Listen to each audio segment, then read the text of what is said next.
আসসালামু আলাইকুম রহমতুল্লাহি অবরকাতুহু। সম্মানিত দর্শক, সারা বাংলাদেশ আবার শেখ হাসিনার জ্বরে কাঁপছে। মানে এটা ইতিবাচক নয়, শেখ হাসিনার ভয়ে কাঁপছে।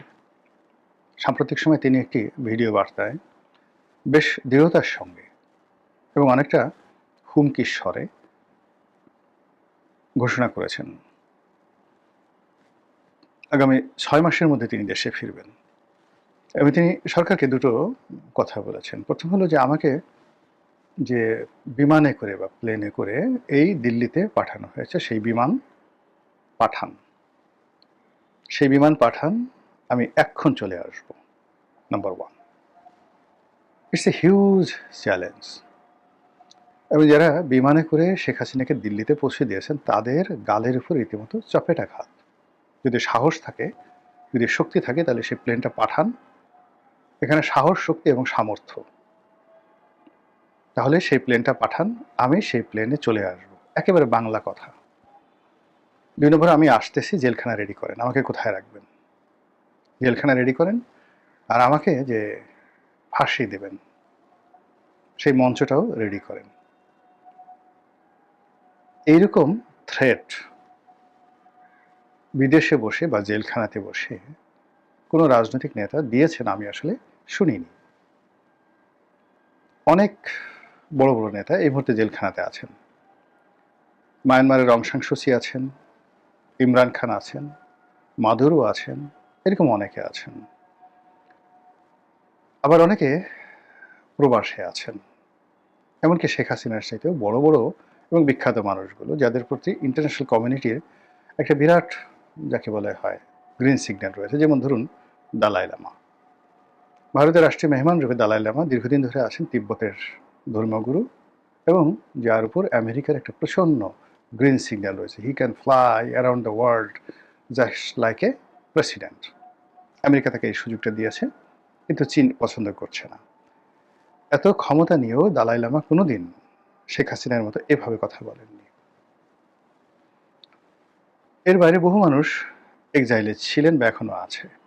যেমন রেজা শাহ পাহলভীর সন্তান এখন আমেরিকাতে আছেন। তারপর রাশিয়াতে আছেন বাশার আল আসাদ। পলিটিক্যাল লিগেসি, রাষ্ট্র ক্ষমতা এবং পেছনে যদি মানে পিছনে যাকে বলা হয় ব্যাকবোন যদি বলেন, বা পিছনে যারা তাকে দিয়ে কাজ করাচ্ছে, সেই দিক থেকে বাশার আল আসাদ এখন এই পৃথিবীর সবচেয়ে অন এক্সাইল, বিদেশে আছেন সবচেয়ে শক্তিশালী মানুষ, যেখানে পুতিনের মতো মানুষ তার সঙ্গে আছেন। রাশিয়ার মতো জায়গাতে তিনি নিরাপদ আছেন, এবং এখনো পর্যন্ত তার অস্ত্রধারী 50,000 সৈন্য এবং গেরিলা প্রস্তুত অবস্থায় সিরিয়াতে আছে, 50,000। এবং এদের সাপ্লাই অ্যান্ড চেইন, মানে এদের আর্মস এবং রসদ দেওয়ার জন্য রাশিয়া, তুরস্ক সবাই 2 পায়ে দাঁড়িয়ে আছে, 10 পায়ে দাঁড়িয়ে আছে।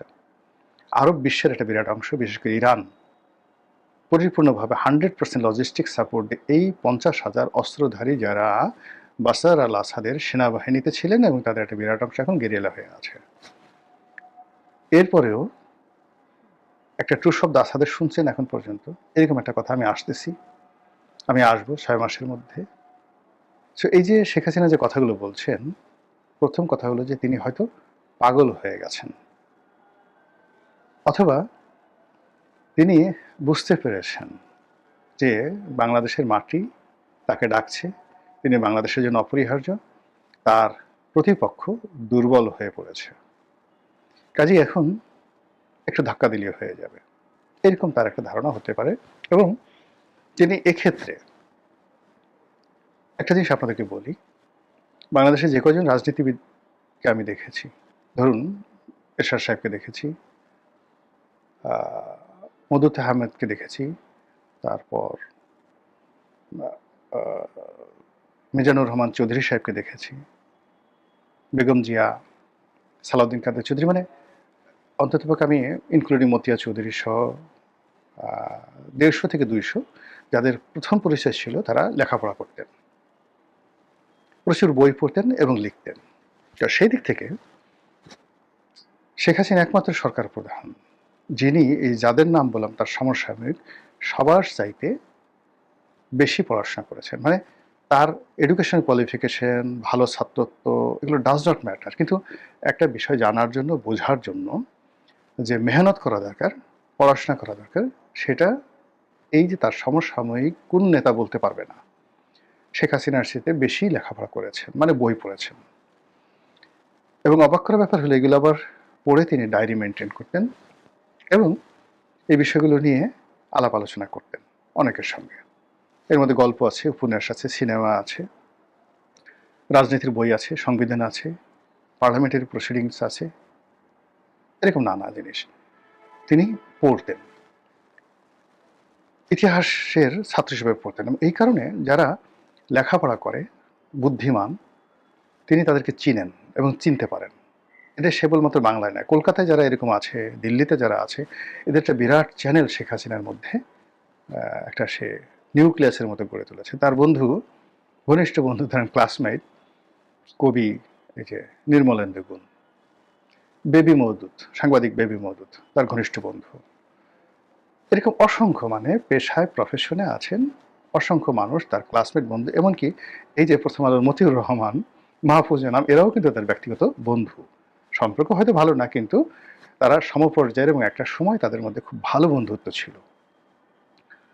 তো সেই দিক থেকে আমার কাছে মনে হচ্ছে যে শেখ হাসিনা তার এই যে এক্সাইল, ভারতে যে অবস্থান, এটাকে নিজেকে তিনি তুলনা করছেন শের শাহের মতো। শের শাহের একটা দীর্ঘ সময় তাকে পালিয়ে থাকতে হয়েছে, নিজের মানে সৎ মায়ের অত্যাচারে তাকে তার বাবার কাছ থেকে পালিয়ে থাকতে হয়েছে। আবার তিনি যেখানে চাকরি করেছেন সেখান থেকে তাকে পালাতে হয়েছে। আবার তিনি যখন যুদ্ধ করেছেন, মানে তার জীবনের 90% সময় তিনি পালিয়ে থেকেছেন। আর মাত্র সেই 90% সময়ের মধ্যে 10% সময় তিনি যে শাসন ক্ষমতায় ছিলেন, এই শাসন ক্ষমতার অলমোস্ট 20 ইয়ার্স হলো তিনি বিভিন্ন প্রাদেশিক গভর্নর, বাংলা, বিহার, উড়িষ্যার শাসক, আর মাত্র 4.5 বছর বা 4 বছরের মতো সময় বা 5 বছর তিনি দিল্লির সিংহাসনে ছিলেন। তাহলে চিন্তা করুন, দিল্লির সিংহাসনে তার যে অ্যাচিভমেন্ট, এটা তার জীবনের মাত্র মানে 2 or 3%। সেই 2 or 3%-এ তিনি যে সফলতা অর্জন করেছেন, এই পৃথিবীতে ওই জায়গা আর কেউ স্পর্শ করতে পারবে না। It's totally different. তার সাথে অনেক বড় শাসক আছেন, ব্যতিক্রম, কিন্তু শেরশাহ যা করে গেছেন সেটা আর কেউ করতে পারেন নাই।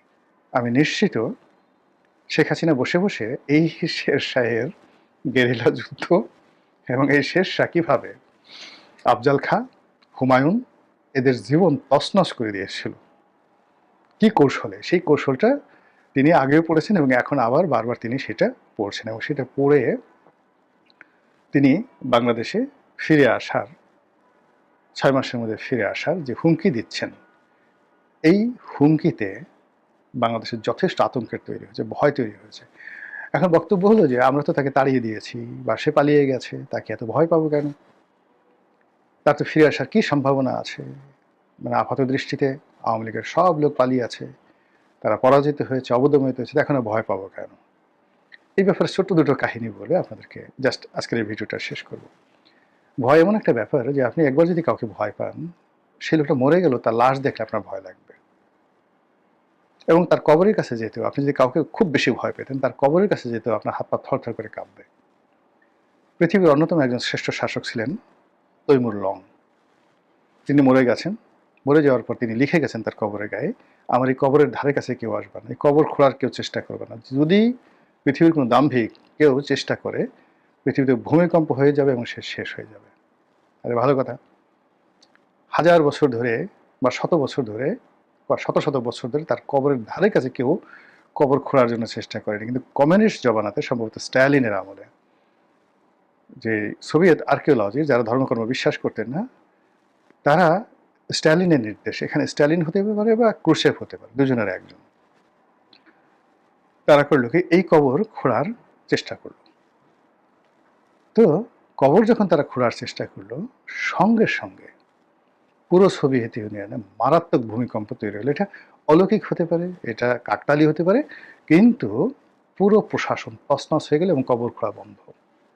এখন পর্যন্ত তৈমুর লংয়ের কবরের কাছে কেউ যায়নি। বোঝার চেষ্টা করুন যে এটা হলো মানুষের ভয়। আচ্ছা, এখনো দেখেন, মানে সিলেটে হযরত শাহজালাল রহমতুল্লাহ আলাইহ আছে, হযরত শাহপরাণ রহমতুল্লাহ আলাইহ আছে। হযরত শাহপরাণ রহমতুল্লাহ আলাইহের মানে তাকে বলা হয় গরম পীর। তিনি রাগ হয়ে অভিশাপ দিয়ে অনেক মানুষের জীবন শেষ করে দিয়েছেন। তো এটা মানুষ বিশ্বাস করে। ফলে যত ঢিলাঢালাভাবে শাহজালালের মাজারে যায়, কেউ শাহপরাণের মাজারে ওইভাবে ঢিলাঢালা যায় না। অত্যন্ত বিনয়ের সঙ্গে তার পাহাড়ের উপরে যায় এবং ওইভাবে এখনো তার মাজারকে মানুষ ভয় পায়। এই বাংলাদেশে এই দুটো ঘটনা। এরপরে যদি আপনি ধরেন সাপ, আপনি সাপকে খুব ভয় পান। একটা সাপ মরে গেছে আপনি জানেন কনফার্ম। আপনি তার ল্যাজটা ধরতে পারবেন? একবার একটু চিন্তা করেন তো। অথবা ধরেন সাপের লেজের কথা বাদ দেন, সাপ যে খোলস যেটা ছিঁড়ে যায়, ওইরকম একটা খোলস আপনাকে যদি বলা হয় আপনার গলায় পেঁচিয়ে আপনি একটু হাঁটবেন, সঙ্গে সঙ্গে দেখবেন আপনার সেন্সলেস হয়ে যাবে। আপনার বাবা দাদা অনেকে ধরেন যৌবনে খুব শাসন করতেন, আপনি ভয়ে থরথর করে কাঁপতেন। এই বুড়া বিছানায় শুয়ে আছে, বিছানায় পায়খানা পেশাব করছে, কিন্তু তার ব্রেন ঠিক আছে। মানে সে অসহায় হয়ে যায় না, ব্রেন ঠিক আছে, কিন্তু সে প্যারালাইজড হয়ে গেছে। আপনি বয়স হওয়ার পরও তার ধারে কাছে যেতে পারবেন না। ধমক দিলে আপনার তখন হাত পা থরথর করে কাঁপবে। হুমায়ুন আহমেদের অনেকগুলো নাটকে এরকম কিছু খ্যাপাটে যে বৃদ্ধ, আজ রবিবার নাটকে আপনি দেখবেন আবুল হায়াত এবং অন্যান্য যারা আছে তাদের যে বাবা হিসেবে অভিনয় করেন আবুল খায়ের, একের জাস্ট অ্যাডজাক্ট ওই দৃশ্য এই সমাজে ঘটে। তো সেই কারণে 17 বছরে শেখ হাসিনা যে লিগেসি তৈরি করেছে ক্ষমতায় থেকে, আর এরশাদ জমানাতে বিরোধী দলে থেকে যে লিগেসি তৈরি করেছে, তো এর ফলে তাকে যারা চিনেন সবাই তাকে জমের মতো ভয় পান। একজন সংসদ সদস্য হুইপ আমার মানে ঘনিষ্ঠ বন্ধু, তো সে আমাকে বলতেছিল যে আমার শিক্ষা